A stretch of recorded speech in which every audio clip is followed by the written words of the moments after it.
नमस्कार। उम्मीद है आप सब अच्छे होंगे। मेरे पास कुछ क्वेरीज़ आई थी कि हमें ये वायरस के बारे में बहुत न्यूज़ में आता है और कुछ बैक्टीरियाज़ होते हैं, वो एक्चुअली में फ़र्क क्या है, और हम कौन से एंटीबायोटिक ले सकते हैं, कौन सा एंटीबायोटिक फ़ायदेमंद होगा। तो मैं आपको कुछ ज़रूरी बेसिक बातें बताना चाहती हूँ कि पहले तो आप ये समझ लीजिए कि बैक्टीरिया में और वायरस में बेसिक फ़र्क क्या है, और फिर हम बात करेंगे एंटीबायोटिक्स के ऊपर। अगर हम बात करें बैक्टीरिया की, तो अगर हम कोशिका या सेल वाइज कहें तो ये एक कोशिका होती है इनके पास, ठीक है। वायरस के पास कोई कोशिका ही नहीं होती। साइज़ वाइज बात करें तो बैक्टीरिया जो है वो 400 to 1000 नैनोमीटर का साइज़ होता है, और अगर हम वायरस की बात करें तो वो बहुत ज़्यादा छोटा, वो 20 to 400 नैनोमीटर के साइज़ का होता है। और अगर हम देखने की बात करें तो बैक्टीरिया जो ऑर्डिनरी माइक्रोस्कोप से भी आप देख सकते हैं, परंतु वायरस के लिए आपके पास इलेक्ट्रॉन माइक्रोस्कोप होने की ज़रूरत है। साइजेस की बात करें तो बैक्टीरिया जो है कोई गोल होता है, कोई रॉड होता है, कोई स्पायरल होता है, कोई कोमा के शेप का होता है।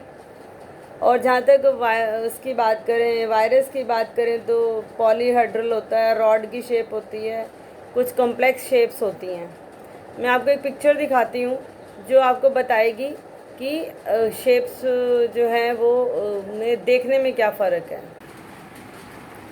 अब ये देखिए कि आपको बैक्टीरिया और वायरस का फ़र्क दिख रहा है। जो लेफ़्ट हैंड साइड में जो आपको रॉड शेप्स दिख रही हैं, छोटी छोटी गोल और स्पायरल जैसी दिख रही हैं, वो बैक्टीरिया हैं।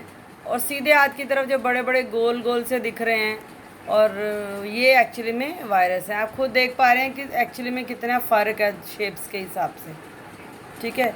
ये अगर आप देखें तो ये आपका वायरल है, और ये आपके बैक्टीरियाज़ हैं, और ये आपके वायरस हैं, ठीक है। और जो वायरस है उसकी जो आउटर जो लेयर है वो बेसिकली प्रोटीन से बनी हुई होती है। अब बात करते हैं रेप्लिकेशंस की या डुप्लीकेशंस की। बैक्टीरिया जो है वो अपने आरएनए को बाइनरी फ्यूजन के थ्रू या म्यूटेशन के थ्रू अपने आप को डुप्लीकेट करता रहता है, परंतु वायरस का जो क्या करता है कि वो, मैंने आपको पहले ही बताया कि वो तो जी उसको जो लिविंग चीज़ मिली उसके ऊपर अटैक किया, उसको किल किया और अपने आप को पूरा फैला दिया। उसको अपने आप को डुप्लीकेट करने के लिए कोई ना कोई लिविंग चीज़ चाहिए, नहीं तो वो डुप्लीकेट नहीं हो सकता। अब बात आती है कि इन्फेक्शन की बात करते हैं। अगर हम बैक्टीरियल इन्फेक्शन होता है तो वो एक ख़ास एरिया में ही होता है, उससे ज़्यादा आगे नहीं जाता। परंतु अगर वायरल इन्फेक्शन की बात करें तो ये पूरे सिस्टम को बर्बाद करता है, एक से दूसरे, दूसरे से तीसरे, और ये पूरे के पूरे सिस्टम को अफेक्ट करता है। जब बैक्टीरियल इन्फेक्शन होता है तो बहुत बुरा वाला बुखार होता है, परंतु जब वायरल इन्फेक्शन होता है तो बुखार हो सकता है, बुखार नहीं भी हो सकता। और अगर हम बात करें माइकोबैक्टीरिया, स्टेफिलोकोकस, बैसिलस एंथ्रेसिस, ये कुछ नाम हैं बैक्टीरियाज के। अब हम वायरस के नामों की बात करें, HIV, hepatitis A, rhino virus, Ebola virus, अब ये कोरोना वायरस, ये सारे जो हैं नाम हैं। अब बात आती है कि लोगों ने पूछा भी हम एंटीबायोटिक ले लें, तो आपको मैं ये बताना चाहती हूँ कि जब आप एंटीबायोटिक लेते हैं तो एंटीबायोटिक लेने से हमारे जो अच्छे वाले बैक्टीरिया ना वो भी कई बार मर जाते हैं। एक बात। दूसरी बात है कि जब हम लगातार एंटीबायोटिक लेते हैं बिना डॉक्टर की प्रिस्क्रिप्शन के, ओवर द काउंटर लेते हैं, केमिस्ट से जाके ले लेते हैं, तो उसका नुकसान क्या होता है?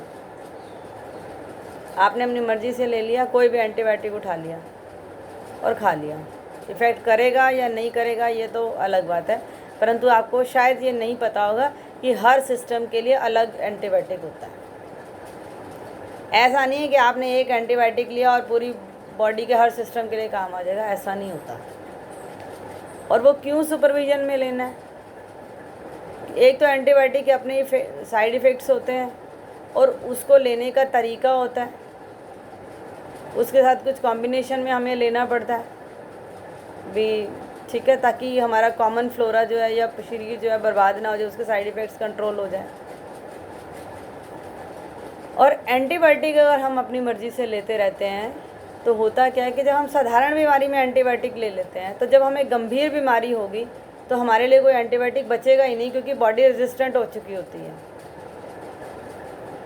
और फिर हमें एक से दूसरे से तीसरे लेवल का हमें एंटीबायोटिक चाहिए आता है, और एक एंटीबायोटिक को मार्केट में आने के लिए कम से कम 10 साल लगते हैं, और 10 साल में तो आप हज़ारों तरीके की दवाइयाँ खा चुके होते हैं। तो भगवान ना करे आप कभी बीमार पड़ गए तो आपको एंटीबायोटिक जो है फिर अवेलेबल नहीं होगा आपके लिए, या होगा भी तो वो उतना इफ़ेक्टिव नहीं रहेगा।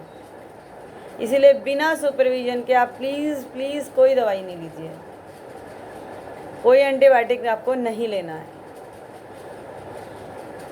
और हम ओवर यूज़ जो कर रहे हैं ना एंटीबायोटिक का, वो जो मिस यूज़ कर रहे हैं, उसकी वजह से हमारी रेजिस्टेंस जो है वो भी कम हो गई, हमारी इम्यूनिटी भी कम हो रही है। तो इसीलिए आपसे कहा जा रहा है कि आप कृपया अपनी इम्यूनिटी को बरकरार रखिए, बढ़ा के रखिए, और अंडर द सुपरविज़न आप कोई भी मेडिकेशन लीजिए, वही आपके लिए बेहतर होगा। ड्यूरेशन ऑफ इलनेस की, तो बैक्टीरियल इन्फेक्शन में जो ड्यूरेशन ऑफ इलनेस है वो 1 से 10 दिन तक का चलता है, परंतु वायरल इन्फेक्शन में 2 से 10 दिन तक, और ये कोरोना के लिए तो हम 0 से 14 दिन मान के चल रहे हैं। कभी कभी तो व्यक्ति कांटेक्ट में आया, उसे पता ही नहीं है कि वो खुद इन्फेक्टेड हो गया है, लक्षण आते ही नहीं, पता ही नहीं लगता। अब कौन कौन सी डिजीज़ के नाम हैं जो बैक्टीरिया से होते हैं और कौन कौन से वायरल से होते हैं? बैक्टीरिया से हमारे को फूड पॉइजनिंग हो गई, हमारे को दिमागी बुखार हो गया, निमोनिया हो गया, गैस्ट्राइटिस हो गया, अल्सर्स हो गए। परंतु वायरल इन्फेक्शन में हमें एड्स हो गई, कॉमन कोल्ड हो गया, फ्लू हो गया, इन्फ्लुएंज़ा जिसे हम कहते हैं, चिकन पॉक्स हो गया, और अब है कोरोना। ज़्यादा नोटोरियस होता है virus in comparison to bacteria. अब बात करते हैं कि हमारी जो एंटीबायोटिक्स के प्रति कितनी सेंसिटिविटी है। बैक्टीरिया बहुत सेंसिटिव होते हैं एंटीबायोटिक्स के प्रति। आपने एंटीबायोटिक दिया, विदिन 24 आवर्स रिस्पॉन्स आना शुरू, साथ में थोड़ा सिम्टोमेटिक ट्रीटमेंट भी देना पड़ता है, ठीक है। वायरल इन्फेक्शन हुआ, कोई एंटीबायोटिक इफ़ेक्ट नहीं करता उधर, वहाँ पे एंटीवायरल थेरेपी करनी पड़ती है, साथ में सिम्टोमेटिक ट्रीटमेंट करना पड़ता है।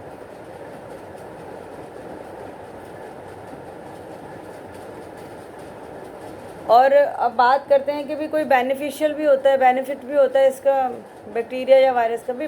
बैक्टीरिया तो बेनिफिशियल होते हैं, कुछ बैक्टीरिया जो होते हैं वो हमारे प्रोबायोटिक्स के रूप में काम आते हैं, हमारे नॉर्मल फ्लोरा पेट में रहते हैं, ठीक है।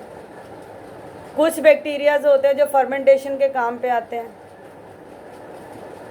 जितनी भी फर्मेंटेशन होती है ना, वो सब बैक्टीरिया की वजह से होती है। ये आपके जो डोसा है उसके मिक्सचर को जब हम रात भर रखते हैं फर्मेंटेशन हो जाती है, वो एक्चुअली बैक्टीरिया ही होता है, बैक्टीरिया की वजह से होता है।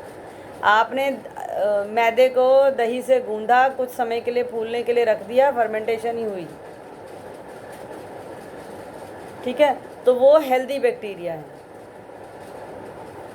और जब हम वायरस की बात करें तो वायरस कभी भी हमारे लिए फ़ायदेमंद नहीं होता।